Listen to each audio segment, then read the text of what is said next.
بسم الله الرحمن الرحيم والفجر وليال عشر والشفع والوتر والليل إذا يسر هل في ذلك قسم لذي حجر ألم تر كيف فعل ربك بعاد إرم ذات العماد. அன்பிற்குரிய சகோதரர்களே, பெரியவர்களே, இந்த முதல் வார தொடரிலே ஜின்களும் ஷைத்தான்களும் என்ற தலைப்பில் ஜின்கள் தொடர்பான செய்திகளை நாம் அறிந்து வருகிறோம். அதுல ஜின்களை விலங்குகள் மட்டும்தான் பார்க்க முடியும். இறை தூதர்களாக இந்த உலகத்திலே வாழ்ந்தவர்கள் ஜின்களை பார்த்திருக்கிறார்கள். பார்க்கும் வகையில அல்லாஹ் அவர்களுக்கு அந்த அதிகாரத்தை கொடுத்திருக்கிறான், அந்த ஆற்றலை கொடுத்திருக்கிறான். அவங்கதான் ஜின்களை பற்றி மக்களுக்கு விளக்கியாகணும் என்பதற்காக அல்லாஹ் நாடும் பொழுது இறை தூதர்கள் முன்னால் ஜின்கள் வருவார்கள் என்பதையெல்லாம் நம்ம தெரிந்து கொண்டோம். அப்ப அபூ ஹுரைரா ரலியல்லாஹு அன்ஹு அவர்கள் ஃபித்ரா ஜக்காத்துடைய அந்த பொருள்களை பாதுகாக்கும் பொழுது அங்க ஒரு ஷைத்தான் வந்ததாக புகாரியில அப்படி ஒரு ஹதீஸ் வருது. அபூ ஹுரைரா அதுகிட்ட பேசியிருக்கிறாங்களே, அபூ ஹுரைராட்ட அது பேசியிருக்குதே, அப்ப ஜின்களை மனிதர்கள் பார்க்க முடியும் தானே என்ற ஒரு கேள்வி வரும். அது சம்பந்தமாக புகாரியில 2311வது நம்பர்ல இடம்பெறக்கூடிய இந்த செய்தி அது பலவீனமான செய்தி என்பதையும் பார்த்தோம். எதனால பலவீனமானது? இந்த செய்தியினுடைய அறிவிப்பாளர் தொடர்ல உஸ்மான் பின் அல் ஹைசம்ங்கிற ஒருத்தர் இடம்பெறார். இவர் பலவீனமானவர் என்று இவரை பற்றி ஹதீஸ் துறையில் இருக்கிற எல்லா அறிஞர்களும் இவரை பலவீனமானவர் என்று குறிப்பிடுகிறார்கள். உதாரணத்திற்கு சொல்வதாக இருந்தால் அபூ ஹாத்தம் என்ற இமாம் அவங்க சொல்றாங்க, அபூ ஹாத்தம் ராசி என்ற அறிஞர் சொல்றாங்க, கான சதுக்கன் கைர அன்னஹு பி ஆகிரத்தின் கானயத்த லக்கனுமா யுல்கினு. அந்த உஸ்மான் பின் ஹைஸ் என்பவர் எப்படிப்பட்டவர்னு கேட்டா இவர் உண்மையாளர். ஆனால் அவருடைய கடைசி காலத்துல அவர்கிட்ட தடுமாற்றம் ஏற்பட்டு அவர் என்ன செய்யறாருன்னா அவர்கிட்ட எடுத்து சொல்லப்பட்ட எல்லாத்தையுமே அவரு அறிவிக்க ஆரம்பிச்சிட்டாரு. அதை விசாரிக்கணும்ல, அதை பத்தி அவர் ஆய்வு செய்யணும்ல. அந்த மாதிரி இல்லாம என்ன செய்யறாரு, அவர் நல்லவராக இருந்தாலும் உண்மையாளராக இருந்தாலும் அவர் தன்னிடத்துல எல்லா செய்திகளும் சொல்லக்கூடியவரா கடைசி காலத்துல மாறிட்டாரு. அதனால இவர் பலவீனமானவர் என்று அவரை பற்றி என்ன செய்யறாங்க இமாம் அபூ ஹாத்தம் அவர்கள் குறிப்பிடுகிறார்கள். அதே மாதிரி தாரகுத்னி இமாம் அவங்க சொல்றாங்க, சதுக்குன் கசீருல் ஹத்த, இவர் உண்மையாளர் தான், ஆனால் அதிகமாக தவறுகளை போற ஹதீஸ்கள் விஷயத்துல இவர் தப்பு தப்பா அறிவிப்பாரு என்று அவரை பற்றி இமாம் தாரகுத்னி அவங்க குறிப்பிடுகிறார்கள். தாரகுத்னி இமாம் ஒரு ஆளை பற்றி இவர் நம்பகமா உண்மையாளரு, ஆனா ஹதீஸ் விஷயத்துல நிறைய தப்பு செய்வார் அப்படின்னா அதுக்கு என்ன அர்த்தம்னா அந்த தாரகுத்னி இமாமுடைய அந்த ஸ்லாங்க அவருடைய போங்கை ஆய்வு செய்யக்கூடிய அறிஞர்கள் சொல்றாங்க, இவர் இவர் உண்மையாளர், ஆனால் ஹதீஸ் விஷயத்துல நிறைய தப்பு செய்யக்கூடிய ஆளுண்டு தாரகுத்னி இமாம் யாரை பத்தி சொல்றாங்களோ அவரை நம்ம ஆதாரத்துக்கு எடுத்துக்கொள்ள முடியாது. அப்படி ஆளத்தான் தாரகுத்னி இமாம் என்ன செய்வாங்க, இந்த வார்த்தையை பயன்படுத்துவாங்க, அவர் நம்பகமானவரே கிடையாது என்று தாரகுத்னி இமாம் அவர்களை பற்றி என்ன செய்யறாங்க வேற அறிஞர்கள்லாம் குறிப்பிடுகிறார்கள். அதே மாதிரி அஹ்மது பின் ஹம்பல் அவங்க சொல்றாங்க, இந்த உஸ்மான் பின் அல் ஹைசம் புகாரியில வரக்கூடிய அந்த ஹதீஸை அறிவிக்கக்கூடிய உஸ்மான் பின் அல் ஹைசம் என்பவரை பொறுத்த வரைக்கும் அவரை பத்தி அஹ்மது பின் ஹம்பல் அவங்ககிட்ட கேட்கும் பொழுது அவங்க சொல்றாங்க, இன்னஹு லைஸ யஸ்புத், அவர் உறுதியான ஆள் கிடையாது, அவருடைய செய்தியை ஏற்றுக்கொள்ள முடியாது அப்படிங்கிறாங்க. அப்ப இது ஒரு பலவீனமான செய்தி. அபூ ஹுரைரா ரலியல்லாஹு அவர்கள் ஜக்காத்துடைய பொருட்களை பாதுகாத்து கொண்டிருக்கும் பொழுது அவங்கள்ட்ட திருடுறதுக்காக ஒருத்தன் அவன்கிட்ட உரையாடல் நடைபெற்று இப்படி புகாரியில வரக்கூடிய அந்த செய்தி பலவீனமான செய்தி. ஆனா இதை புகாரி இமாம் ஏன் பதிவு பண்ணாங்க? ஆதாரப்பூர்வமான செய்தியை மட்டும்தானே புகாரி இமாம் பதிவு பண்ணுவாங்க. அவங்களுடைய அறிவுக்குட்பட்டு எது ஆதாரப்பூர்வமானது என்று நம்புகிறார்களோ அவங்க அறிவித்திருக்கிற பதிவு செய்து வைத்திருக்கிற புகாரியிலே சில பலவீனமான ஹதீஸ்கள் இருக்கிறது. அதையெல்லாம் இமாம் தாரகுத்னி அவர்கள் அடையாளம் காட்டுகிறார்கள். அது மாதிரி புகாரிக்கு விரிவுரையாக இருக்கிற இப்னு ஹஜர் அவர்கள், அது மாதிரி இஸ்மாயிலி அவர்கள், இவங்க எல்லாம் புகாரியில வரக்கூடிய பல ஹதீசுகளை விமர்சிக்கிறார்கள். அதே நேரத்துல இந்த செய்தி அவர் ஏன் பதிவு பண்ணிருக்கிறாரு அப்படின்னு கேட்டா, இந்த செய்தி மட்டும் இல்லாம இந்த உஸ்மான் பின் அல் ஹைசம் என்பவர் அறிவிக்கக்கூடிய 14 செய்திகளை புகாரி இமாம் பதிவு பண்ணிருக்கிறாங்க புகாரியில. அது எப்படி பதிவு பண்ணிருக்கிறாங்கன்னு கேட்டா, அதையே ஒரு ஆதாரமா காட்டாம அந்த மாதிரி ஆதாரபூர்வமான வேற ஹதீஸ்கள் எங்கேயாவது இருக்கும், அதுக்கு ஒரு துணை ஆதாரமா செய்வாங்க. புகாரி இமாம் இவருடைய 14 ஹதீஸ்களை அறிவிக்கிறாங்க. அதுல குறிப்பாக இந்த செய்தியை பொறுத்த வரைக்கும் ஆயத்துல் குர்சியினுடைய சிறப்பு சம்பந்தமாக வரக்கூடிய சைத்தானோடு அவங்க பேசினார்கள் என்று வரக்கூடிய இந்த செய்தியை பொறுத்த வரைக்கும் இதை வந்து உஸ்மான் தனக்கு சொன்னாரு, அவர்கிட்ட இருந்து நான் கேட்டேன் அப்படிங்கிற மாதிரி இல்லாம உஸ்மான் இப்படி சொல்லியிருக்கிறாரு, உஸ்மான் பின் ஹைசம் என்பவர் இப்படி சொல்லி இருக்கிறாருன்னு ஒரு தகவலாக மோல்லக்கு என்று புகாரியில வந்து சன்னதி இல்லாமல் ஒரு அறிவிப்பாளர் தொடர் இல்லாமல் வரக்கூடிய செய்தியை மோல்லக்கான செய்திமாங்க. அதுக்கு எங்கேயாவது அறிவிப்பாளர் தொடர் இருக்குதான்னு பார்த்துட்டு தான் அதை நம்பணும். இல்லாட்டி ஒரு தகவல் வெறுமனே புகாரி இமாமுக்கு இந்த மாதிரி ஒரு தகவல் கிடைச்சிருக்கு, அதை கண்டிப்பா ஏற்றுதான் ஆகணுங்கிற அவசியம் இல்லை. அப்ப அப்படி ஒரு மோல்லக்கான ஒரு செய்தியா தான் இந்த செய்தி இருக்கிறது என்று இமாம் இப்னு ஹஜர் அவர்கள், புகாரிக்கு விரிவுரை எழுதிய இமாம் இப்னு ஹஜர் அவர்கள் தன்னுடைய ஃபத்ஹுல் பாரிங்கிற புகாரினுடைய விரிவுரை நூல்ல சொல்றாங்க. அதனால புகாரியில வரக்கூடிய அந்த செய்தி பலவீனமானது. அதே நேரத்துல இமாம் நசை அவர்கள் எழுதிய சுனனுல் குப்ராங்கிற உள்ள இதே மாதிரி ஒரு செய்தி அது வந்து பதிவு செய்யப்பட்டிருக்கு. அதுல என்ன இருக்குது, இதே கருத்து தான். அபூ ஹுரைரா ரலியல்லாஹு அவங்க என்ன செய்யறாங்கன்னு கேட்டா, பேரித்தமரம் அந்த ஜக்காத்துடைய பேரித்தம்பளங்கள்லாம் இருக்கும் இல்லையா, அதை பாதுகாக்கிற பொறுப்புல இருக்கிறார்கள். அப்படி இருக்கும் பொழுது அவங்க பாக்குறாங்க, ஒரு நாள் திடீர்னு அதுல இருந்து ஒரு கையளவுக்கு யாரோ அள்ளி இருக்கிற மாதிரி இருக்குது, கொஞ்சம் குறையுது. அவர் வந்து என்ன செய்யறாருன்னா இதை பெருமனார் ஸல்லல்லாஹு அலைஹி வஸல்லம் சொல்றாரு. சொன்ன உடனே அப்ப அல்லாஹ்வுடைய தூதர் கேட்கிறாங்கன்னா, துரியது அன் தகுதகு, அதை எடுத்தவனை நீ பிடிக்க விரும்புறியா, நீ பார்க்க விரும்புறியா அப்படின்னு கேட்கிறாங்க. அவர் சொல்றாரு, ஆமா. நீ அவன் வந்தா என்ன செய்யணும் கேட்டா, சுப்ஹான மன் சக்கரக்கலி முகமதின், முகமதுக்கு உன்னைய வசப்படுத்தி கொடுத்த, முகமது அவர்களுக்கு உன்னை வசப்படுத்தி கொடுத்த அல்லாஹ் தூய்மையானவன், இப்படி நீ சொல்லு அப்படிங்கிறாங்க. அப்ப அவர் என்ன செய்யறாருன்னா அதே மாதிரி வெயிட் பண்றாரு, அவன் திரும்ப வர்றான். அதே மாதிரி அந்த கையளவு பொருள் வந்து திரும்ப எடுக்கப்படுது, திரும்ப திருடப்படுது. அப்ப அபூ ஹுரைரா என்ன செய்யறாங்க, அவர் வந்து சொல்றாங்க, அல்லாஹ்வுடைய தூதர் சொல்லி கொடுத்த அந்த வார்த்தை சொல்றாங்க, சுப்ஹான மா சக்கரக்கலி முகமதின், முகமது ஸல்லல்லாஹு அலைஹி வஸல்லம் அவர்களுக்கு உன்னை வசப்படுத்தி கொடுத்த அல்லாஹ் தூய்மையானவன் இப்படின்னு சொன்ன உடனே அபூ ஹுரைரா அவங்க சொல்றாங்க, என் முன்னால் ஒரு ஜின் தோன்றியது. அந்த ஜின் என்ன பண்ணுச்சுன்னு கேட்டா, நான் இனிமே வரமாட்டேன் அப்படின்னு நான் வந்து ஒரு ஏழை குடும்பத்துக்காக வேண்டி, ஏழை குடும்பத்தை சார்ந்தவன் ஒரு ஏழை குடும்பத்துக்கு கொண்டு போய் இதை கொடுக்கறதுக்காக வேண்டி தான் இதை எடுத்தேன் அப்படின்னு அந்த ஜின்னு வந்து சொல்லுது. இனிமே நான் வரமாட்டேன் அப்படின்னு சொன்ன உடனே அப்ப அவர் வந்து விட்டுறாரு. விட்டுட்டு இந்த தகவலை அல்லாஹ்வுடைய தூதர்கிட்ட அவர் திரும்ப சொல்றாரு. சொல்லும் பொழுது பெருமானார் ஸல்லல்லாஹு அலைஹி வஸல்லம் சொல்றாங்க, அவனை நீ வந்து பிடிக்க விரும்புறியா, அவனை நீ பார்க்க விரும்புறியா அப்படின்னு, ஆமா அப்படிங்கிறாரு. அதே மாதிரி அடுத்த நாள் வர்றான், இதே மாதிரி ஒரு காரணத்தை செய்யறான் சொல்றான். 3வது நாள் இதே மாதிரி வர்றான், 2வது நாள் விட்டுறாரு, 3வது நாள் இதே மாதிரி அவன் வந்து சொல்றான். அப்ப பெருமானார் ஸல்லல்லாஹு அலைஹி வஸல்லம் அவங்க சொல்லி கொடுத்த அந்த வாசகத்தை அவர் என்ன செய்யறாரு சொல்றாரு, ஜின்ன நேரடியா பார்த்ததாகவே இந்த ஹதீஸ்ல வருது. அப்போ என்ன செய்யறான்னா, என்னை வந்து விட்டுருங்க, நான் வந்து உனக்கு என்ன செய்யறேன், சில வார்த்தைகளை சொல்லி தர்றேன் அப்படின்னு சொல்லி, இந்த வார்த்தை நீ சொல்வாயானால் லம் யக்ரபுக ஸக்கரும் வலா உன்ஸா மினல் ஜின், ஜின் இனத்துல உள்ள எந்த ஆணும் பெண்ணும் உன்னை நெருங்க முடியாது, உன்னை வழிகெடுக்க முடியாது என்று அந்த ஜின் என்ன செய்யுது சொல்லுது. அது என்ன வார்த்தை, அதை ஓதி காட்டு அப்படின்னு இருக்கும்போது அது ஆயத்துல் குர்சி என்று அந்த ஜின் என்ன செய்யுது சொல்லுது. இக்ராஹ இந்த புள்ளி சபாயும் மசா, இதை ஒவ்வொரு நாள் காலையில மாலையில இது நீ ஓது என்று அந்த ஜின்னு சொல்லுது. இவர் அதை விட்டுறாரு. அந்த ஜின்னை அப்படியே விட்டு விட்டு அல்லாஹ்வுடைய தூதர்கிட்ட இந்த தகவலை சொல்றாரு.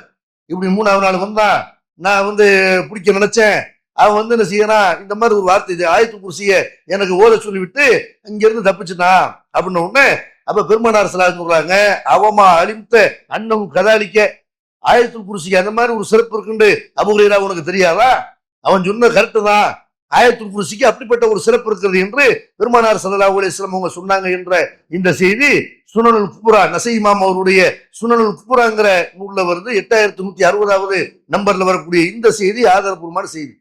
அப்ப இந்த செய்தியை ஏற்றுக்கொள்ளலாமா முழுசாக, இது குர்ஆனுக்கு இது முரணா வரலையா, இதுல இருந்தானே ஜின்னை வந்து அவர் பார்த்ததா வருது அப்படின்னு கேட்டா, இது குர்ஆனுக்கு முரணான செய்தி என்றும் பார்க்க முடியாது. ஏன், இதுல வந்து அபூ ஹுரைரா ரலியல்லாஹு அவர்கள் நேரடியா ஜின்னை முதல்ல பார்க்கல, அந்த பொருள் வந்து திருடப்படுறதை பார்க்கிறாரு, யார் எடுத்தாங்கன்னு தெரியாது. இதை பெருமானார் ஸல்லல்லாஹு அலைஹி வஸல்லம் அவங்கள்ட்ட சொன்ன உடனே அல்லாஹ்வுடைய தூதர் என்ன செய்யறாங்கன்னு அவருக்கு பிரத்யேகமா ஒரு வார்த்தை சொல்றாங்க. நீ அவனை பார்க்க நினைக்கிறியா அப்படின்னு கேட்டுவிட்டு ஒரு வார்த்தை என்ன செய்யறாங்க, சொல்லி தர்றாங்க. அப்ப அந்த வார்த்தை சொன்னதுனாலதான் ஜின் அவங்க முன்னாடி வந்துச்சே தவிர, அந்த வார்த்தை எப்ப பார்த்தா அவர் சொல்லிட்டு ஜின்னை பார்க்க நினைக்கிற நேரத்துல சொல்லிட்டு இருந்தாரா? அந்த ஒரு தடவை ஜின்னு மூலமாக அல்லாஹ் ஒரு தகவல் ஆயத்துல் குர்சியினுடைய சிறப்பை சொல்லணும் நாடி இருக்கலாம். அதுக்காக வேண்டி அல்லாஹ்வுடைய தூதரை வந்து அல்லாஹ்வுடைய தூதர்கிட்ட இந்த மாதிரி ஒரு நிகழ்வை அவங்க காலத்துல நடத்தி காட்டி அல்லாஹ் என்ன செய்யறான், இப்படி செஞ்சிருக்கிறானே தவிர ஜின்னை வந்து அபூ ஹுரைரா நினைச்ச நேரத்துல பார்த்துக்கிட்டு நினைச்சு இந்த திக்கரை சொல்லும் பொழுதெல்லாம் ஜின்னு தோன்றுவாண்டு அப்படிலாம் என்ன செய்யல. அபூ ஹுரைராவுக்கு அல்லாஹ்வுடைய தூதர் சொல்லல. அந்த நேரத்துல ஜின்னை பார்ப்பதற்காக வேண்டி அல்லாஹ்வுடைய தூதர் செய்யறாங்க. பிரத்யேகமா அபூ ஹுரைரா அல்லாஹ் அவங்களுக்கு சொல்லி தர்றாங்க. அதை வச்சு நம்ம சொல்லிட முடியாது. நம்ம வந்து செய்ய முடியாது. இந்த வார்த்தை சொன்னா ஜின்னு வந்துடும் போல இருக்கு அப்படின்னு நம்ம சொல்ல முடியாது. அபூ ஹுரைரா ரலியல்லாஹு அன்ஹுவுக்காக வேண்டி ஸ்பெஷலாக அல்லாஹ்வுடைய தூதர் செய்யறாங்க, சொல்லி தர்றாங்க. அதே மாதிரி வந்து இதுல இன்னொரு சந்தேகம் நமக்கு வரும். அப்ப சுப்ஹான மன் சஹரக லி முஹம்மதின், முஹம்மது ஸல்லல்லாஹு அலைஹி வஸல்லம் அவர்களுக்கு உன்னை வசப்படுத்தி கொடுத்த அல்லாஹ் தூய்மையானவன் இப்படின்னு அதுல வருது. அப்ப அல்லாஹ்வுடைய தூதருக்கு முஹம்மது ஸல்லல்லாஹு அலைஹி வஸல்லம் அவர்களுக்கு அல்லாஹ் ஜின்னை வசப்படுத்தி கொடுத்துருக்கானா அப்படிங்கிற ஒரு சந்தேகம் வரும். பெருமானார் ஸல்லல்லாஹு அலைஹி வஸல்லம் அவர்களுக்கு ஜின்கள் அல்லாஹ் வசப்படுத்தி கொடுக்கல. அப்புறம் எதுக்கு ரசூலுல்லாஹ் இப்படி சொன்னாங்க அப்படின்னு கேட்டா, இந்த சஹரங்கிற வார்த்தை இருக்குல்ல, வசப்படுத்தி கொடுத்தான் அப்படிங்கிற வார்த்தை இருக்குல்ல, இது இடத்தை பொறுத்து அர்த்தம் மாறும். எல்லா இடத்துலயும் ஒரே அர்த்தம் வைக்க முடியாது. இப்ப உதாரணத்துக்கு திருமறை குர்ஆன்ல அல்லாஹ் சொல்லி காட்டுனா, வ சஹர லக்கும் ஷம்ஸ வல் கமர தாயினீன வ சஹர லக்கும் லைல வன் நஹார். அல்லாஹ் வந்து உங்களுக்கு இடைவிடாம வந்து இயங்குவையாக சூரியனையும் சந்திரனையும் வசப்படுத்தி கொடுத்திருக்கிறான். நமக்கு அல்லாஹ் சொல்றான், உங்களுக்கு அல்லாஹ் நினைஞ்சிருக்கிறான் சூரியனையும் சந்திரனையும், அது இடைவிடாமல் இயங்கி கொண்டே இருக்கிறது. அந்த வகையில உங்களுக்கு அல்லாஹ் வசப்படுத்தி கொடுத்திருக்கிறான். வ சஹர லக்கும் லைல வன் நஹார், இரவையும் பகலையும் அல்லாஹ் உங்களுக்கு வசப்படுத்தி கொடுத்திருக்கிறான் அப்படின்னு அல்லாஹ் சொல்றான். அப்ப சூரியன் சந்திரனை அல்லாஹ் நமக்கு வசப்படுத்தி கொடுத்திருக்கிறான், கட்டுப்படுத்தி கொடுத்திருக்கிறான்னு அர்த்தம் என்ன? சூரியன் சந்திரனை நம்ம நிர்வாகம் பண்ண முடியுமா? அதை நம்ம இயக்க முடியுமா? நம்ம அதை கட்டுப்படுத்த முடியுமா? அந்த அர்த்தத்துல அல்லாஹ் சொல்லல. அதுல உள்ள நன்மைகளை நம்ம அறிந்து கொள்ள முடியும், அதனுடைய பயன்களை நம்ம பெற்றுக்கொள்ள முடியுமே தவிர அந்த இடத்துல நம்ம நிர்வாகம் பண்றங்கிற அந்த அர்த்தம், கட்டுப்படுத்துறங்கிற அந்த அர்த்தம் சஹரங்கிற வார்த்தைக்கு இல்லை. அதே நேரத்துல அல்லாஹ் என்ன செய்யறான், இன்னொரு இடத்துல சொல்லி காட்டுறான், உங்கள் பூதுன ஜால்நாகா லக்குமின் ஷாயிர் இல்லா, உங்களுக்கு குர்பானி ஒட்டகங்களை அல்லாஹ் ஏற்படுத்திய அடையாளங்கள்ல ஒன்றாக ஆக்கி இருக்கிறோம். அதுல லக்கும் ஃபியா ஹைரும், உங்களுக்கு நன்மை இருக்கிறது. ஃபதுக்குரு சுமல்லாக அலைஹா சவாஃப், அதை நிறுத்தி அதன் மீது அல்லாஹ்வுடைய பேரை சொல்லி நீங்கள் அருங்கள். ஃபஇதா வஜபத்து ஜுனூபுஹா ஃபகுலு மின்ஹா, அது வந்து தன்னுடைய விழாப்புறத்தை கீழே சாய்த்து விழுந்து விட்டால் அதுக்கு பிறகு என்ன செய்யுங்க, முழுமையாக உயிர் போன பிறகு ஃபகுலு மின்ஹா வஅத்தீமுல் கானியவல் மோத்தர், அதுல இருந்து நீங்களும் சாப்பிடுங்க, அதுல இருந்து ஏழைகளுக்கும் உண்ண கொடுங்க. கதாலிக்க சக்கரனாக அலக்கும் அல்லக்கும் தஷ்குரூன், நீங்கள் அல்லாஹ்வுக்கு நன்றி செலுத்துறதுக்காக வேண்டி இந்த மாதிரி உங்களுக்கு நினைஞ்சிருக்கிறோம், அதை வசப்படுத்தி கொடுத்துருக்குறோம் அப்படிங்கிற அல்லாஹ். அப்ப வந்து கால்நடைகளை ஒட்டகத்தை பத்தி அல்லாஹ் பேசும்போது என்ன செய்யறான், இந்த ஒட்டகத்தை உங்களுக்கு வசப்படுத்தி கொடுத்துக்கிறோம்னா நீங்கள் நன்றி செலுத்துறதுக்காக வேண்டி இதை வசப்படுத்தி கொடுத்துக்கிறோம்னா என்ன அர்த்தம்? அங்க வசப்படுத்தி கொடுக்குறேன் கண்ட்ரோல் பண்றது, அதை நிர்வாகம் பண்றது, அதை வந்து மேய்க்கிறது, அதை பிடிக்கிறது, அதை வந்து சாப்பிடுவது, அதுல உள்ள பாலை குடித்துக் கொள்வது என்று நம்ம பலவிதமான நன்மைகள் எல்லாம் செய்யலாம். நம்ம கண்ட்ரோல்ல நம்ம அதை இயக்கலாம், நம்ம சொல்ற மாதிரி அதை வந்து கட்டுப்பட வைக்கலாம். அப்ப கட்டுப்படுறங்கிற ஒரு அர்த்தத்துல என்ன செய்யறான், அந்த இடத்துல சக்கரங்கிற வார்த்தையை அல்ல பயன்படுத்தலாம். அதனால அல்லாஹ்வுடைய தூதருக்கு வந்து அல்லாஹ் வசப்படுத்தி கொடுத்தான், ஜின்னை வந்து வசப்படுத்தி கொடுத்தான்னு அர்த்தம் என்ன? சுலைமான் நபிக்கு அல்லாஹ் கட்டுப்படுத்தி கொடுத்தான்ல, அந்த அர்த்தத்துல இல்ல. நிர்வாகம் பண்றது, அவங்கள வந்து வேலை வாங்குறது, அது அல்லாஹ்வுடைய தூதருக்கு முடியாது. இது அல்லாஹ்வுடைய தூதருக்கு அந்த மாதிரி ஒரு அல்லாஹ் வசப்படுத்தி கொடுக்கல நம்மளா சொல்றோம்னு கேட்டா அப்படி சொல்லல. அது மாதிரி ஒரு செய்தியை நீங்க சஹீஹுல் புகாரில கூட என்ன செய்யலாம், பார்க்கலாம். பெருமானார் ஸல்லல்லாஹு அலைஹி வஸல்லம் எனக்கு வந்து ஜின்னு சுலைமான் நபிக்கு உள்ள மாதிரி எனக்கு கட்டுப்படாது என்று அல்லாஹ்வுடைய தூதர் செய்யறாங்க, மக்களுக்கு விளக்குறாரு. ஒரு தடவை பெருமானார் ஸல்லல்லாஹு அலைஹி வஸல்லம் இரவுல தொழுதுட்டு இருக்கிறாங்க. அப்படி தொழுது கொண்டிருக்கும் பொழுது அப்ப அல்லாஹ்வுடைய தூதர் சொல்றாங்க, நான் இரவுல தொழுதுட்டு இருந்தேன், அப்ப இஃப்ரீத் என்ற ஒரு ஜின்னு என்னுடைய தொழுகையை பாழாக்கிறதுக்காக முயற்சி செய்தது, என்னுடைய தொழுகையை முடிக்கிறதுக்காக வந்துச்சு, அதை பிடிச்சு பள்ளிவாசலுடைய தூண்கள்ல ஒரு தூண்ல கட்டி போடலாம்னு நான் நினைச்சேன். அதுக்கப்புறம் சுலைமான், என்னுடைய சகோதரர் சுலைமான் இருக்கிறாங்க, சுலைமான் நபி இருக்கிறாங்கல்ல, அவங்க செஞ்ச துவாவை நான் நினைச்சு பார்த்தேன். ரப்பி ஹபுலி முல்கன் லா எம்பகிலி அஹதுமின் பாதி, இறைவா எனக்கு பிறகு யாருக்கும் தராத ஒரு ஆட்சி அதிகாரத்தை எனக்கு கொடு அப்படின்னு அவர் கேட்டார். அப்படி கேட்டதுனால அல்லாஹ் என்னன்னு கேட்டா, உனக்கு எந்த ஒரு இறை தூதருக்கும் உனக்கு முன்னாடி யாருக்குமே ஜின்களை நிர்வாகம் பண்ணக்கூடிய, அதிகாரம் பண்ணக்கூடிய, கட்டுப்படுத்தக்கூடிய ஒரு விஷயத்தை கொடுக்கல, உனக்கு அதை கொடுக்குறேன். இப்படி நல்லா செய்யறான். அவர் கேட்டார், அவருக்கு மட்டும் பிரத்யேகமாக அல்லாஹ் ஜின்களை கட்டுப்படுத்தக்கூடிய ஒரு ஆற்றலை கொடுத்தான். அப்ப நம்மளால அது முடியாது என்று நான் விலகி கொண்டு சுலைமானுக்கு தான் கட்டுப்படுமே தவிர நம்ம அதை பிடிச்சி கட்டி வச்சு எல்லாருக்கும் காட்டுற மாதிரிலாம் நம்ம என்ன செய்ய முடியாது. பார்க்கலாம், அதை பேசலாம், இஸ்லாத்தை சொல்லலாம், அவ்வளவுதான் முடியுமே தவிர சுலைமான் நபி மாதிரியான ஒரு ஆற்றல் அவங்களுக்கு வழங்கப்பட்டிருக்கிற அந்த அந்த அதிகாரம், ஒரு அற்புதம் நமக்கு வழங்கப்படலை என்று நான் புரிந்து கொண்டு நினைச்சிட்டேன், அதை விரட்டி விட்டுட்டேன். இப்படின்னு பெருமானார் ஸல்லல்லாஹு அலைஹி வஸல்லம் அவங்க சொல்லக்கூடிய செய்தியை சஹீஹுல் புகாரியில 461வது நம்பர்ல நம்ம பார்க்கிறோம். நீங்கள் அனாதை குழந்தைகளை ஆதரிக்க விரும்புகிறீர்களா? தந்தை இழந்து, தரமான உணவின்றி, நல்ல உடைகளின்றி, சரியான வழிகாட்டுதலின்றி அனாதைகளாக வாழும் இந்த குழந்தைகளுக்கு உதவும் கரங்கள் தான் தாருல் இல்ம் உதவும் கரங்கள். அல்லாவின் உதவியால் 2010 10 குழந்தைகள் என்று ஆரம்பிக்கப்பட்ட இந்த உதவும் கரங்கள் சமூகத்தில் கவனிப்பாரற்று அதிகரித்து வரும் அனாதை குழந்தைகளை கருத்தில் கொண்டு தற்போது 160 குழந்தைகளுக்கு மேல் பொறுப்படுத்தி செயல்பட்டு வருகிறது. இவர்களின் கண்ணீரை துடைத்திட நீங்கள் தாராளமாக உதவுங்கள். உங்கள் ஜகாத் மற்றும் சதக்காவை அனுப்ப வேண்டிய முகவரி தாருல் இல்ம், நம்பர் 64, பார்த்தசாரை தெரு, பழைய வண்ணாரப்பேட்டை, சென்னை 21. வெப்சைட் தாருல் இல்ம் hh.com. தொடர்புக்கு 9840725020 9600055060. அப்ப நம்ம இதுல என்ன விளங்குறோம்? பெருமானார் ஸல்லல்லாஹு அலைஹி வஸல்லம் அவர்கள் நீ ஜின்னு தான் அங்க வந்திருக்குது, அப்ப ஜின்னு ஜின்ன நீ பார்க்கணும்னு சொன்னா இந்த வார்த்தையை நீ சொல்லு, சுப்ஹான சஹரக்க முகமது ஸல்லல்லாஹு அலைஹி வஸல்லம் அவர்களுக்கு உன்னை வசப்படுத்தி கொடுத்த அல்லாஹ் தூய்மையானவன் என்று முகமது நபிக்கு வசப்படுத்தி கொடுத்ததாக அல்லாஹ்வுடைய தூதர் சொல்றாங்கல்ல. அதுக்கு அர்த்தம் என்ன? முகமது நபி அவர்கள் அந்த ஜின்னை பார்க்கக்கூடிய வகையில, இஸ்லாத்தை சொல்ற வகையில, ஜின் இடத்துல இருந்து தன்னை காப்பாற்றிக் கொள்ளக்கூடிய வகையில அந்த மாதிரி விஷயங்கள் அல்லாஹ்வுடைய தூதருக்கு கொடுத்திருந்தான். அதைத்தான் ரசூலுல்லாஹ் சொன்னாங்களே தவிர சுலைமான் நபி மாதிரி என்ன செய்யாது, ஜின்கள் முகமது நபி அவர்களுக்கு கட்டுப்படாது. அதையும் நம்ம என்ன செய்யணும், இதுல விளங்கணும். அதே மாதிரி இன்னொரு சந்தேகம் நமக்கு வர அந்த ஹதீஸ்ல என்ன வருது? இப்ப நபிகள் நாயகம் ஸல்லல்லாஹு அலைஹி வஸல்லம் காலத்துல ஜின்னு அங்க உள்ள பேரிச்சம்பழங்களை எடுத்திருக்குது. அப்ப அந்த மாதிரி நம்முடைய வீடுகள்ல வச்சு பொருள் வச்சிருந்தோம்டா, பள்ளிவாசல வச்சிருந்தோம்டா, அப்படி எடுக்குமா? அந்த மாதிரி திருட்டு நடக்குமா? அப்ப நம்மள ஜின் எடுத்து சென்று அந்த மாதிரி நினைக்க முடியுமா அப்படின்னு கேட்டா அந்த ஆற்றல் அல்ல ஜின்னுக்கு கொடுக்கல. இந்த ஜின்னு மூலமாக அல்ல என்ன செய்யறான், ஒரு ஆயத்து புருஷனுடைய சிறப்பை சொல்றதுக்கு இப்படி ஒரு நிகழ்வு அல்ல நடத்திருக்கானே தவிர ஜின்களுக்கு அந்த ஆற்றல் இருக்குதான்னு கேட்டா அந்த ஆற்றல் ஜின்களுக்கு இல்லை. அப்படி இல்லைன்ற ஒவ்வொரு நாளும் நம்ம வீட்டுல பொருள் காண போயிட்டே இருக்கு. வீட்டுல பாக்கெட்ல காசு எழுதிடுவாங்க, பொம்பளை பொதுவாகவே பாக்கெட்ல கை வைப்பாங்க. அந்த மாதிரி எடுத்தா தான் சில நேரத்துல காசு பணத்தை எடுக்க முடியும். அந்த மாதிரி ஒரு அனுமதியும் மார்க்கம் வழங்கி இருக்கும். கஞ்சனா ஒரு ஆள் இருக்கிறாரு, அவருக்கு தெரியாம செய்யலாம், நம்முடைய உணவு தேவைக்காக வேண்டி, அடிப்படை தேவைக்காக வேண்டி பெண்கள் எடுத்துக்கொள்ளலாம் என்று ஒரு அனுமதியை மார்க்கம் தந்திருக்கிறது. அப்புறம் என்ன செய்வாங்க, பாக்கெட்ல காணா போச்சு அப்படின்னு தேடிட்டு இருப்பார் ஆம்பளை, அது ஜின்னு எடுத்து போயிருக்கு. இப்படி என்ன செய்வாங்க, ஜின்கள் மேல பழிய போட்டுருவாங்க. அந்த மாதிரி ஆற்றல் எல்லாம் கொடுத்துருக்காங்கன்னு கேட்டா அப்படி ஆற்றலை கொடுக்கல. திருமறை குர்ஆன்ல அல்லாஹ் சொல்லி காட்டுறான், வகால ஷைத்தானு லம்மா குதியல் அம்ர், மறுமை நாள் நிகழக்கூடிய நேரத்துல ஷைத்தான் செய்வான்னா மனுஷன் சொல்லுவான், இன்னல்லாக வாதக்கும் ஷைத்தான் ஜின்னத்தை சேர்ந்தவன். அவன் என்ன செய்வான், மனுஷன் சொல்லுவான், இன்னல்லாக வாதக்கும் வாதல் ஹக்கி, அல்லாஹ் உங்களுக்கு உண்மையான வாக்குறுதியை தான் வழங்கினான், வாத்துக்கும் அகலத்துக்கும், நானும் உங்களுக்கு வாக்குறுதி கொடுத்தேன், ஆனா உங்களை நான் ஏமாத்திட்டேன். உங்களுக்கு கொடுத்த வாக்குறுதியை நான் பின்னாடி இருக்கிறேன், நீ பாட்டு தைரியமான செய்ய, வட்டி வாங்க, வரட்சணை வாங்குன்னு நானும் நிறைய தீமை சொல்லி இதெல்லாம் நன்மை என்று இப்படி எல்லாம் தான் உலகத்துல வாழ முடியும் என்று நானும் உனக்கு ஆர்வம் காட்டின வாக்குறுதி கொடுத்துட்டேன், ஆனா உனக்கு மாற்றம் செஞ்சுட்டேன்.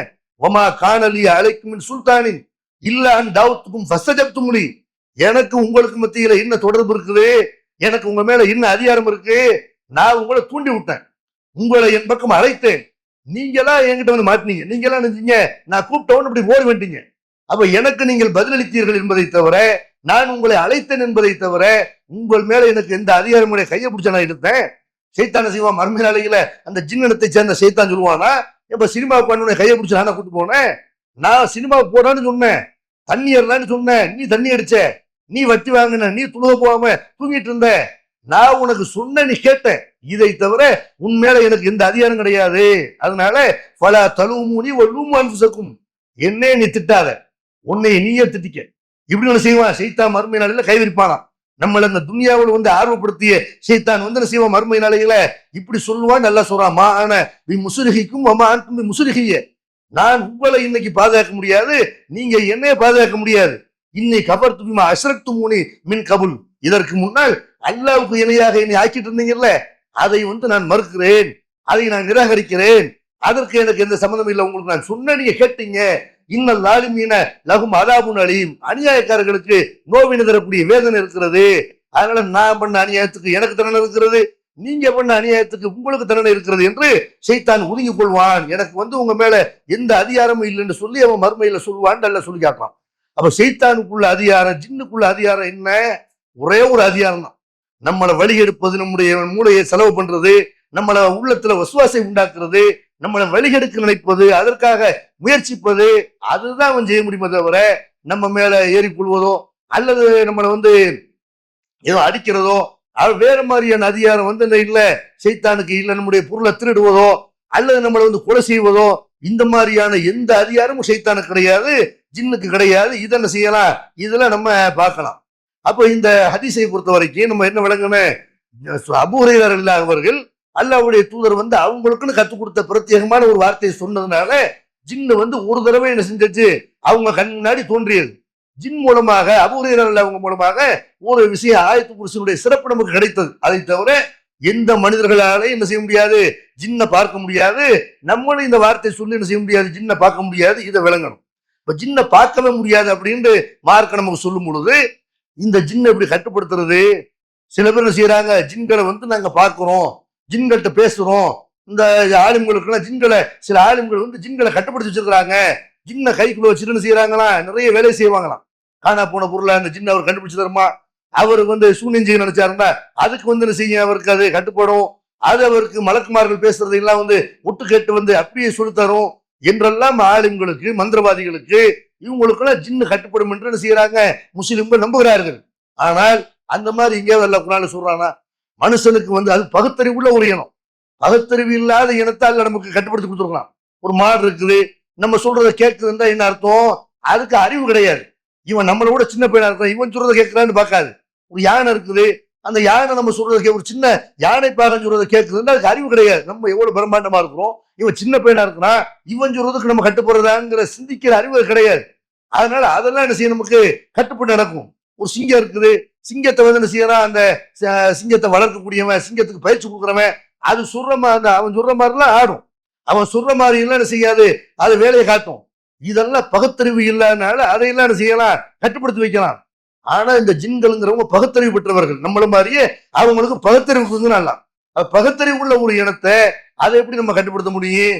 அதை கட்டுப்படுத்துறதுக்கு ஏதாவது மார்க்கத்துல வழிமுறை சொல்லப்பட்டிருக்கிறா? இதெல்லாம் நீங்க செஞ்சா உங்களுக்கு ஜின்னு கட்டுப்படும், ஆலிம்கள் கட்டுப்படும், இதை ஓதுனீங்க கட்டுப்படும், இதா இருக்குதா? சும்மா ஜின்னுங்கிற சூறா குர்ஆன்ல இருக்குல்ல, இதை வச்சுக்கிட்டு சில பேர் என்ன செய்யறாங்கன்னா இந்த ஜின்னு சூறாவை 40 நாள் நீங்க தொடர்ந்து ஓதுவீங்கன்னு சொன்னா உங்களுக்கு ஜின்னு கட்டுப்பட்டுரும். ஜின்னை கட்டுப்படுத்துறான்னு என்ன செய்யணுமா? 40 நாள் ஜின்னு சூறா ஓதணுமா? அப்ப ஜின்னு சூறான்னு ஒரு சூறா இருக்கிற உண்மை, அதை 40 நாள் ஓதுனா கட்டுப்படுங்கிறதுக்கு ஏதாவது ஆதாரம் இருக்கா? குர்ஆன்ல ஜின்னுங்கிற சூறா இருக்கு மாதிரி இன்னும் வேற பேர்கள் நிறைய சூறா இருக்கு. பக்ரான்னு சூறா இருக்குது. மாடுண்டு, மாட்டை போய் பாலை கறந்து பாருங்களேன். அதுக்குன்னு அதை வளர்க்குறவன், அதை டெய்லி அதை பழக்கப்படுத்துறவனால வேணா அதை கட்டுப்படுத்த முடியுமே தவிர நீங்க பக்ரா சூறா ஓதுறதுனால மாடு உங்களுக்கு கட்டுப்படுமா? ஃபீல் சூறா ஓதுறதுனால யானை போய் நீங்க நிர்வாகம் பண்ண முடியுமா? அதுக்குண்டு இந்த யானையோட டெய்லி கலக்குறாங்கல்ல, அதுக்கு அவனுக்கு வேணா அதை கட்டுப்படுமே தவிர எல்லாருக்கும் அதை கட்டுப்படுமா? இப்ப எறும்புன்னு சூறா இருக்குது, கொசு மருந்து போட, அது மாதிரி அல்லாஹ் சில அன்கபூத் சிலந்தின்னு எல்லாம் சொல்லி காட்டுறான். அப்ப சிலந்தி அந்த சூறா ஒரு 40 நாளைக்கு போதுனா, ஒரு 50 நாளைக்கு போதுனா சிலந்தி நம்ம கட்டுப்படுமா? அன்னிசான்னு குர்ஆன்ல சூறா இருக்குது, பெண்கண்டு. அப்ப அதை ஒரு 10 நாளைக்கு ஓதுனோம்னா அதை கட்டுப்படுமா? நமக்கு கட்டின புண்டாட்டியை கட்டுப்படுத்த முடியல, ஜின்னை கட்டுப்படுத்துறாங்க. நம்ம கட்டின புண்டாட்டி, வாழக்கூடிய புண்டாட்டி கட்டுப்பட மாட்டேங்கிறா, நம்ம பிள்ளைகளை கட்டுப்படுத்த முடியல. இதுதான் மனித வாழ்க்கை. இன்னும் சொல்ல போனா எத்தனை ஆளுங்கள் சொல்லுவாங்கல்ல, ஆலிம் சாக்கள் பிள்ளைகள்லாம் ரவுடியா இருப்பான்னு செய்வாங்க. பல பேர் விதிவிலக்கா இருக்கலாம். ஆனால் சில பேர் பார்த்தா என்ன செய்வாங்க? ஆலிம் சா ஊருக்கு பயன் பண்ணுவாரு, பிள்ளைய திருத்த முடியாது. அதுதான் யதார்த்தம். தவிர இவர் என்ன செய்யறாரு? பிள்ளைய கட்டுப்படுத்த முடியாதவர், மனைவியை கட்டுப்படுத்துறதுக்கு அதிகாரம் இல்லாதவர், இவர் ஜின்னை கட்டுப்படுத்துறேன் அப்படி எல்லாம் ஏமாத்துறது எல்லாம் பார்க்கிறோம். ஒரு கொசுவை கூட கட்டுப்படுத்த முடியாது. ஒரு கொசுவை கட்டுப்படுத்த முடியுமா? இன்னும் சொல்ல போனா ஜின்களுக்கு பகுத்தறிவு மட்டும் இல்ல, மனுஷனை கூட 1000 மடங்கு ஆற்றல் கொண்ட ஒரு சக்தி படைத்த ஒரு இனமாகத்தான் எல்லாம் செய்யறான். ஜின்களை படிச்சிருக்கலாம். மனுஷன் மாதிரிலாம் கட்டுப்படுத்த முடியாது. அது வேணா நம்மளை கட்டுப்படுத்து. அது வேணா என்ன செய்ய? அஜத்து மண்டையில அடிச்சு அதை அடிக்கிறது தெரியாத, நீ நான் சொல்றது நீ கேள்றா அப்படின்னு வேணா கட்டுப்படுத்த முடியுமா? அது செய்யாதது. ஒருவேளை அந்த மாதிரி மனிதனோட தொடர்பு உள்ள மாதிரி ஜின்னு இருந்தா செய்ய, அதுக்கு இவனை கட்டுப்படுத்துமே தவிர இவர் என்ன செய்ய முடியாது? பார்க்காத, கண்ட பார்க்காத உன்னை எப்படி கட்டுப்படுத்த முடியும்? அப்ப அந்த மாதிரி ஜின்களை பொறுத்த வரைக்கும் எல்லாம் செய்யறான், கடுமையான ஆற்றல் கொண்டதாக அப்படி எல்லாம் சொல்லி காட்டலாம். வான்னால சமா வஜதனாக முடியத்த அரசன் சதீரா, நம்ம வந்து வானம் வரைக்கும் நம்ம சென்று கொண்டிருந்தோம், வானத்தை தொட்டு கொண்டிருந்தோம். அங்க வந்து இப்ப பலமான பாதுகாவலர்கள் பெருமானார் ஸல்லல்லாஹு அலைஹி வஸல்லம் அனுப்பப்பட்ட பிறகு முதல் வானம் வரைக்கும் என்ன செய்ய முடியல, போய் வானத்துல இருந்து ஒட்டு கேட்க கூட முடியல. ஜின்கள் அவங்களுக்குள்ள பேசிக்கிடுச்சு. அல்லாஹ் சொல்லி காட்டினா நம்ம வானத்தை தொட்டு கொண்டிருந்தோம், இப்ப பலமான பாதுகாவலர்களால தீப்பந்தங்களால வானம் நிரப்பப்பட்டிருக்கிறத பாக்குறோம். வான்னா நட்பூது மக்காயுதம் என சமல், அங்கே விட்டு கேட்பதற்காக பல இடங்கள்ல வானத்துல நம்ம உட்கார்ந்துகிட்டு இருந்தோம். எஸ்தமியிலான எஜிதுல ஷிஹாபர் ரசதா, இப்ப தமக்காக இப்ப ஒருத்தர் போய் விட்டு கேட்பாரு, ஆனால் தமக்காக காத்திருக்கிற தீப்பிடம்பத்தை அவர் பாக்குறாரு. அதனால நம்ம வந்து என்ன செய்ய முடியல, போய் விட்டு கேட்க கூட முடியல என்று ஜின்கள் வந்து தங்களுக்கு இடையில பேசிக்கொண்டது அல்லாஹ் செய்யறான் சொல்லி காட்டுறான். அப்ப ஜின்களுடைய ஆற்றல் வந்து நம்ம ஆற்றல் மாதிரி இல்லை, நம்மளை கூட 10,000 மடங்கு ஆற்றல் கூட உள்ளது. அது வந்து என்ன செய்யும், முதல் வானம் வரைக்கும், வானம்னா நம்ம பாக்குற வானம் இல்லை, முதல் வானம் வரைக்கும் இஸ்லாமிய பார்வையில அந்த 7 வானம் சொல்லப்பட்டிருக்கல, அந்த மாதிரி நம்ம ஆன்மீக ரீதியா நம்பக்கூடிய அந்த வானம் வரைக்கும், மலக்குமார்கள் இருக்கக்கூடிய அந்த வானம் வரைக்கும் போகும். அப்ப என்ன செய்யும், இந்த ஜின்னு வச்சிருக்கன்னு ஒருத்தர் சொல்றாரா, போய் மோடியை தூக்கிட்டு வந்துட வேண்டியதானே, போய் ட்ரம்பை தூக்கிட்டு வந்துட வேண்டியதானே. எவ்வளவு அநியாயம் முஸ்லீம்களுக்கு எதிராக, எவ்வளவு அநியாயம், எவ்வளவு அக்கிரமம் பண்றான். சரி, மோடியை கூட தூக்க வேணாம், உங்களை தூக்கி பெற வேண்டியதானே. ஆலிம்சா வந்து பஸ்ல போக கூடாது, யாரு ஜின்னை கட்டுப்பிடிச்சு வச்சிருக்கேன்னு சொல்றாரோ அந்த ஆலிம்சா என்ன செய்யக்கூடாது, நடந்து போக கூடாது, கார்ல போக கூடாது, ட்ரெயின்ல போக கூடாது, ஹஜ் செய்யறதுக்கு அவர் பிளைட்ல போக கூடாது. நான் ஜின்னோட ரொம்ப நீங்க போங்கப்பா இப்படின்னு அனுப்பி வைக்கணும். அப்ப ஹஜ்ஜுக்காக என்ன செய்யறாரு, எல்லாரும் போற மாதிரி தான் அவர் போறாரு, எல்லாரும் போற மாதிரி தான் வாகனங்களை அவர் பயன்படுத்துறாரு. தவிர ஜின்னு முதல் வாரத்துக்கு போற ஜின்னு உங்களுக்கு மக்காவை தூக்கிட்டு போயிடாதா, அங்க இருந்து இங்க தூக்கிட்டு வந்துடாதா. அப்ப வந்து என்ன செய்யறாங்க, இந்த மாதிரி ஏமாத்துறது பார்க்கணும். இந்த மாதிரி எல்லாம் ஜின்களால ஒரு பொருளை தூக்கிட்டு வர முடியும் என்பதற்கு ஆதாரம் இருக்கிறது. ஜின்னு மட்டும் போற வேலை இல்ல, அது நினைச்சா ஒரு பொருளை இங்க இருந்து தூக்கிட்டு வரும். அந்த மாதிரி அல்ல வந்து நினைஞ்சா அந்த சுலைமான் நபி அவங்களுக்கு அவங்க சொல்ல கேட்டு இப்ப வந்து தூக்காது, இப்போ வந்து என்ன செய்யாது, ஜின்னை யார் கட்டுப்படுத்தி வைத்திருந்தார்களோ அவங்க சொன்னா அந்த வேலையை செய்யும். அப்ப இப்ப வந்து என்ன செய்யாது, நம்ம வீட்டுல உள்ள பொருளை தூக்கி போயிடாது. சுலைமான் நபி அவங்களை பத்தி எல்லாம் சொல்லிக்காட்டா, சுலைமான் நபியினுடைய காலத்துல சபா என்ற ஒரு நாட்டுல அங்க ஒரு இளவரசி இருக்கிறார்கள். அந்த இளவரசி அந்த ஊர்ல உள்ள மக்கள்லாம் சூரியனை வந்து கடவுளா நினைச்சிருக்கிறாங்க. இதை வந்து ஒரு பறவை என்ன செய்யுது, ஹுது என்ற சுலைமான் நபி அவர்களுக்கு கட்டுப்பட்டு இருந்த பறவைகள்ல அது ஒரு பறவை, அது போய் பார்த்துட்டு வருது. வந்து அந்த தகவலை சொன்ன உடனே அப்ப சுலைமான் நபி என்ன செய்யறாங்கன்னா அந்த இளவரசிக்கு கடிதம் எழுதுறாங்க, இஸ்லாத்துக்கு எல்லாரும் வந்துருங்க என்று. இல்லாத நாங்க வந்து என்ன செய்வாங்க, நாங்க படை துறப்போம், நீங்க வந்து அல்லாவுக்கு என்ன வைக்க கூடாது, அநியாயங்கள் பண்ணக்கூடாது, அல்லாஹ் சொல்லக்கூடிய சட்டத்துக்கு நீங்க எல்லாம் கட்டுப்பட்டு வந்துருங்க என்று ஒரு மன்னருங்கிற அடிப்படையில சுலைமான் நபி என்ன செய்யறாங்க, அந்த பெண்ணுக்கு வந்து கடிதம் அனுப்புகிறார்கள். அப்படி கடிதம் அனுப்பிவிட்டு அது அந்த பெண்ணு வந்து ஆலோசனை பண்றாங்க, மசூரா பண்றாங்க, சுலைமானுக்கு ஏதாவது அன்பளிப்பு கொடுத்து விடுவோம் அப்படின்னு அன்பளிப்புல கொடுத்து விடுறாங்க. உங்க அன்பளிப்பு எனக்கு தேவையில்லை, அல்ல அதை விட எனக்கு பிரம்மாண்டமா அற்புதத்தை கொடுத்துருக்கிறான், அருள்களை கொடுத்துருக்கிறான்னு சுலைமான் நபி திருப்பி அனுப்பிச்சுறாங்க. அப்ப அந்த நேரத்துல சுலைமான் நபி என்ன செய்யறாங்கன்னா அவங்க அந்த இளவரசியை பார்க்கறதுக்காண்டி போறாங்க. அங்க போய் நேரடியாக அவங்கள பார்ப்பதற்கு போகக்கூடிய நேரத்துல அப்ப அவங்க கேட்கிறாங்க, அந்த சபா நாட்டு இளவரசியுடைய சிம்மாசனம் இருக்கும்ல, அதை வந்து நீங்க இங்க தூக்கிட்டு வந்துடணும். ஜின்கள்கிட்ட சொல்கிறார்கள், உங்களை யார் வந்து ரொம்ப வேகமாக அங்க இருக்கிற சிம்மாசனத்தை தூக்கிட்டு வருவா அப்படின்னு உடனே கால இஃப்ரீத்து மினல் ஜின், ஜின்கள்ல வந்து இஃப்ரீத் என்ற அந்த ஜின்னு சொன்னது, ஆனா ஆத்திக்க பிஹி கபுலான் தக்குமி மகாமிக்க, சுலைமான் அவர்களே நீங்க உட்கார்ந்த இடத்துல இருந்து எந்திரிக்கிறக்குள்ள உட்கார்ந்து எந்திரிங்க, நான் வந்து தூக்கி வந்துடுறேன் இப்படின்னு அந்த ஜின்னு செய்யறது சொல்லுது. எவ்வளவு பெரிய ஆற்றல்னு பாருங்க, உட்கார்ந்த இடத்துல இருந்து எந்திரிக்கிற கோல் நேரம் அதுக்குள்ள வேகமா போயிட்டு செய்ய முடியும். ஜின்கள் வந்து ஒரு சிம்மாசனத்தை தூக்கிட்டு வர முடியும், அப்படி ஆற்றல் பெற்றது. இன்னொரு இன்னி அலை கவியும் மீன், எனக்கு அது வந்து முடியும், எனக்கு வந்து நான் நம்பிக்கையில தான் இருக்கிறேன், அதனால நீங்க அனுப்புங்க அப்படின்னு செய்யுது அந்த ஜின்னு சொல்லுது. காலல்லது இந்த இல்முமினல் கிதாபி ஆனா ஆத்திக்க பிஹி கபுலா எர்த்தத்த இலைக்க தர்பு, இன்னொரு ஜின்னு வேத ஞானம் வழங்கப்பட்ட இன்னொரு ஜின்னு சொல்லுச்சா, நீங்க வந்து உட்கார்ந்து எந்திரிக்க வேணாம், கண்ணை மூடி கண்ணை தரங்க, ஒரு செகண்ட்ல என்ன செய்யறேன், அங்க இருக்கிற சிம்மாசனத்தை தூக்கி வந்துடுறேன் இப்படின்னு ஜின்னு சொல்லுச்சான். அப்ப எப்படிப்பட்ட ஆற்றல் எல்லாம் ஜின்னு கொடுத்துருக்கிறான். இங்கே இருக்கிற ஒரு சிம்மாசனத்தை, சபா நாட்டு இளவரசியினுடைய சிம்மாசனத்தை தூக்கிட்டு வர்ற அளவுக்கு அந்த ஜின்னு சக்தி பெற்றது என்றால், ஜின்களை கட்டுப்படுத்தி வச்சிருக்கிற ஆலிம்சா என்ன செய்யணும், போய் தங்க சுரங்கங்கள்ல தங்கத்தை எடுத்துட்டு வர சொல்லணும், வாரி வாரி வழங்கணும். வாரி வாரி என்ன செய்யணும், அவர் நம்மகிட்ட கையேந்துறாரு, நம்ம என்ன செய்யறாரு, பாத்திரத்தை நம்மகிட்ட தூக்குறாரு, 50 ரூபா கொடுங்க, 500 ரூபா கொடுங்க, 1000 ரூபா கொடுங்க, ஜின்னை வச்சு உங்களுக்கு தேவையான வேலையில செஞ்சு தர்றேன் என்று நம்மளை ஏமாத்துறாரு தவிர, நம்மகிட்ட கையேந்துறாரு தவிர, ஜின்னு வச்சிருந்தா என்ன பண்ணணும், ஒரு சிம்மாசனத்தை அங்கிருந்து எங்க இருந்து தூக்கிட்டு வந்து செஞ்சோம்னா போய் தங்க சுரங்கங்கள்ல இருந்து கோலார் தங்க வயல்ல இருந்து தங்கத்தை எடுத்துட்டு வர முடியாதா? எடுத்து அவரும் பயனடைஞ்சிக்கலாம், எல்லாரும் கொடுக்கலாம் தானே. அப்ப அந்த ஆற்றல் அவங்களுடைய ஜின்னும் கிடையாது மண்ணும் கிடையாதுன்னு செய்யலாம். அவங்களுடைய சில்லறைத்தனமான வேலைகள்ல இருந்து நம்ம தெரிஞ்சுக்கலாம். இது போக அல்ல என்ன செய்யறான், அந்த ஜின்கள்ல எப்படிப்பட்ட ஜின்கள்லாம் சுலைமான் நபிக்கு இருந்துச்சு. கட்டடம் கட்டுகிற ஜின்கள், அது மாதிரி முத்து குளிக்கிற ஜின்கள், முத்து குளிக்கிற வேலையை பார்க்கக்கூடிய ஜின்கள்லாம் சுலைமான் நபிக்கு கட்டுப்படுத்தி கொடுத்தோம்னு நல்லா சொல்றான். வஷயாத்தீன உள்ள பன்னாயும் கவ்வாஸ் வாகரீன முக்கர்ரீன ஃபில் அஸ்ஃபார். அவருக்கு கட்டடம் கட்டுகிற முத்து குளிக்கிற சைத்தான்களை கட்டுப்படுத்தி கொடுத்தோம். அது இல்லாம சங்கிலிகளால் விளங்கிடப்பட்ட இன்னும் சிலரையும் கட்டுப்படுத்தி கொடுத்தோம். சுலைமான் நபி நினைஞ்சாங்க சங்கிலியால கட்டுப்பட்டு அப்படி அவங்கள வேலை வாங்கி இருக்கிறார்கள். கட்டடம் கட்டக்கூடிய சைத்தான்களை எல்லாம் ஜின்களை எல்லாம் கட்டுப்படுத்தி கொடுத்தோம்னு எல்லாம் செய்யறான் சொல்லி காட்டலாம். அப்ப கட்டடம் கட்டக்கூடிய இன்னும் சொல்லப்போனா பைத்துல் புக்கம் மஸ்ஜித் அக்ஸா இருக்கு இல்லையா, அதை கட்டி கொடுத்த ஜின்கள் தானே. ஜின்கள் அதை கட்டி கொண்டிருக்கும் பொழுதுதான் சுலைமான் நபி செய்யறாங்க, மௌத்தாவுறாங்க. அப்ப இன்னைக்கு ஒரு பள்ளிவாசல் கட்ட சொல்லுங்களேன், எத்தனை பேர் செய்யறாங்க? பள்ளிவாசல் கட்டுறதுக்கு நிறைய ஆள்களை வச்சுக்கிட்டு கூலி கொடுத்துக்கிட்டு சிரமப்பட்டு இருக்கிறாங்க. ஒரே ஒரு பள்ளிவாசல் கட்ட சொல்லுங்களேன், அப்படி கட்ட முடியுமா? ஜின்னை கட்டுப்படுத்தி செய்ய முடியல.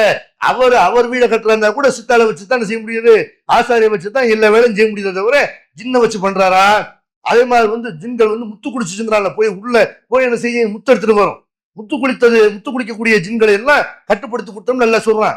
முத்தையெல்லாம் எடுத்துட்டு வருவானா, பவளத்தை எடுத்துட்டு வருவானா, கடல்ல போய் மீன் எடுத்துட்டு சொல்லுங்க. ஜின்னை கட்டுப்பிடிச்சிருக்க ஆலிம்சா வீட்டுல என்ன செய்யணும், மார்க்கெட்ல ஒரு மீன் வாங்கக்கூடாது, அவர் வீட்டுல மீன் தன்னால விடுவணும். ஜின் கட்டு வாங்கணும், அப்புறம் வைக்கணும். அதை என்ன செய்யணும், பெரிய மீன் கடை வச்சிடலாமே, அந்த மாதிரி முடியுது. அப்படி இருக்கிறாங்களா? அப்ப அந்த மாதிரி எல்லாம் ஜின்கள் இருப்பதாக சொல்லக்கூடியவர்கள்ட்ட ஜின்கள் இருந்தால் என்ன மாதிரி இந்த ஜின்களை பயன்படுத்த முடியுமோ அந்த ஆற்றல் எல்லாம் இல்லைங்கிற நேரத்துல ஜின்கள் சுலைமான் நபிக்கு தான் கட்டுப்படுமே தவிர இவர்களுக்கு யாருக்கும் செய்ய முடியாது. ஜின்னை கட்டுப்படுத்த முடியும், முகமது ஸல்லல்லாஹு அலைஹி வஸல்லம் அவங்களுக்கு கட்டுப்படுத்த முடியாது. இவங்க எல்லாம் யாரு? இது சம்பந்தமான இன்னும் சில விவரங்கள் இருக்கிறது. இன்ஷா அல்லாஹ் அதை தொடர்ந்து பார்ப்போம். வாஹிரு தவானா அல்ஹம்துலில்லாஹி ரப்பில் ஆலமீன். அஸ்ஸலாமு அலைக்கும். அல்லாஹு அக்பர். அல்லாஹு